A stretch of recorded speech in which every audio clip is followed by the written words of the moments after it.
E o Supremo Tribunal Federal encerrou nesta sexta-feira as atividades do primeiro semestre de 2022. Em sessão plenária, o ministro Luiz Fux, presidente da Corte, apresentou um balanço da atuação no período. Fux disse que o Supremo conseguiu atender aos anseios da sociedade brasileira em temas relevantes e ainda exaltou os números alcançados pelo tribunal. O magistrado também exaltou os trabalhos do STF e disse que continuarão numa vigilância suprema para que as eleições de outubro sejam realizadas. O Supremo Tribunal Federal permanecerá vigilante e sempre à altura da sua mais preciosa missão, a de guardar a Constituição Federal, com zelo pela segurança jurídica, com atenção ao sentimento constitucional da população brasileira, mantendo a sua vigilância suprema em prol da legitez da realização das eleições no nosso país. O ministro Ricardo Lewandowski saiu em defesa de Fux e disse que o presidente da Corte contribuiu para a manutenção de uma paz social e equilíbrio entre os poderes. Numa antevéspera de eleições gerais, Vossa Excelência contribuiu com a sua atitude de moderação e diálogo para a manutenção da paz social e do equilíbrio entre os poderes. O Supremo entra em recesso em julho e retoma os julgamentos em agosto. Nesse período, somente os casos urgentes vão ser analisados pelo presidente. A partir de setembro, Fux deve deixar a presidência da Corte, que ocupa há quase 2 anos. A ministra Rosa Weber será sua substituta no cargo. Abre esse giro com você, Fiuza. Temos 2 minutos e meio. Infelizmente, não foi isso que nós vimos na gestão presidencial do ministro Fux à frente do Supremo Tribunal Federal.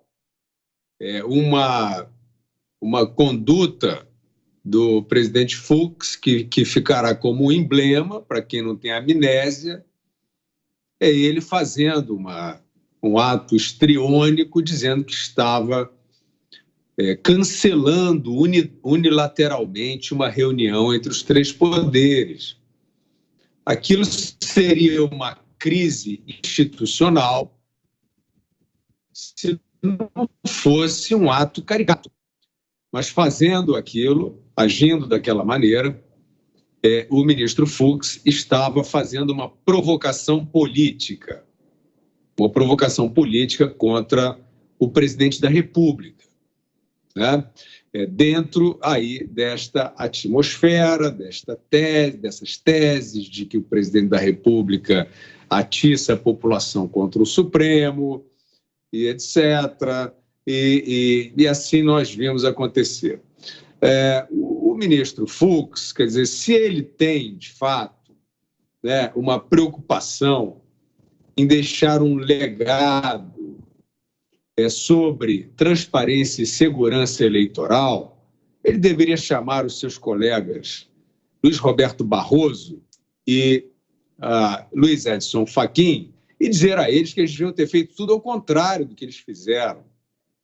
Eles criaram uma comissão de transparência eleitoral que eles não deixaram funcionar. Uma comissão de transparência que trouxe técnicos gabaritados em informática para apontar problemas no sistema.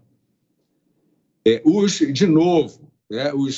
representantes, os presidentes aí do TSE, afirmando que o sistema é inexpugnável, afirmando que o sistema que não precisa de melhora, de evolução, que não é passível de fraude. Ora, um sistema que foi violado na eleição presidencial passada.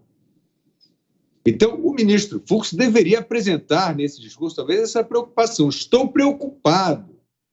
Este sistema eleitoral brasileiro foi violado, foi invadido na eleição de 2018. Nós não sabemos a consequência dessa invasão, porque os arquivos que guarnecem os dados da eleição foram apagados. Isso é um estado de coisas que não enseja confiança, que não enseja a credibilidade do sistema. Então, é esse o estado de coisas que o país vive. O estado de coisas em que esta justiça eleitoral faz política, que os seus membros fazem discursos retóricos contra o presidente da República, que é candidato. Então, eminente presidente Fux, a sua gestão, né, e aí no que tange ao STF como aquele que que subsidia, né, que concede seus quadros para o TSE, está marcada na história como um período altamente controverso, como um período em que a população se ressente da dificuldade de confiar nesse sistema, como um período em que os integrantes desta corte ostensivamente falam sobre semipresidencialismo, falam sobre calar vozes, falam sobre limitar vozes em redes sociais, fingindo que estão combatendo o mal, que a gente até hoje não entendeu, o mal, o ódio, a fake news, a desinformação. Então, é este período que caracteriza aí o encerramento da gestão do senhor ministro Fux, e absolutamente ele não poderá, não é um desejo meu, nem de ninguém, mas ele não poderá afirmar que geriu a instituição num momento pródigo, exitoso, em que a população fez a sua confiança na instituição crescer. Mota. O Supremo Tribunal Federal faz parte do ordenamento institucional da República, né? A República tem 3 poderes: o Executivo, o Legislativo e o Judiciário. O Supremo é o órgão máximo do Judiciário.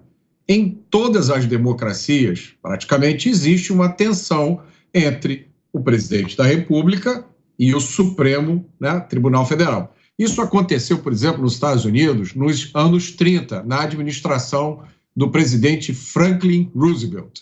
Roosevelt criou o chamado New Deal, que era um conjunto de projetos e iniciativas para tirar os Estados Unidos da Grande Depressão.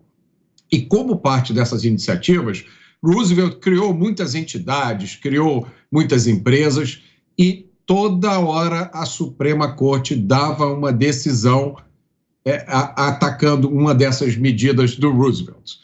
Toda hora a Suprema Corte americana fazia isso, até que um dia o Roosevelt mandou um recado para a Suprema Corte americana, porque nos Estados Unidos a Constituição americana não fixa o número de juízes da Suprema Corte. Então o Roosevelt foi lá conversar com a Suprema Corte e disse: olha, se vocês continuarem derrubando todas as minhas medidas, eu vou fazer o seguinte, eu vou indicar 4, 5 ou 6 novos juízes, meus juízes, e aí eu vou mandar na Suprema Corte. Isso nos Estados Unidos é conhecido como packing the court, né? É encher a Suprema Corte com novos juízes. Muito bem, a Suprema Corte tirou o pé do acelerador, eles se entenderam. Uma coisa muito parecida está acontecendo nos Estados Unidos agora, porque a Suprema Corte americana acabou de reverter a decisão do caso Roe versus Wade, de 1973, que falava sobre o aborto. A Suprema Corte disse o seguinte: ao contrário do que tinha sido decidido em 1973, a Suprema Corte agora disse que não existe direito constitucional ao aborto. Simplesmente não existe esse direito na Constituição americana. A esquerda americana ficou doida com essa decisão. Aconteceram algumas reações extremamente agressivas.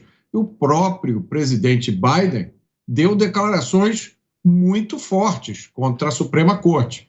O Biden também teve um outro problema, eu vou até pedir para a Ana explicar, se ela estiver por dentro disso, que a Suprema Corte também tomou uma decisão com relação a armas, que também feriu os ideais ali, os princípios do Biden, né? Porque democrata mandou já 60 bilhões de dólares em armas para a Ucrânia, mas nos Estados Unidos eles têm uma posição diferente, né?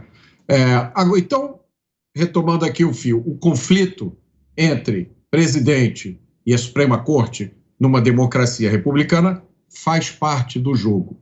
O que é que não faz parte do jogo? Ativismo judicial desenfreado. O que é que não faz parte do jogo? Interferência constante e permanente em outros poderes.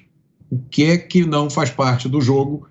Atuação político-partidária por parte de juízes.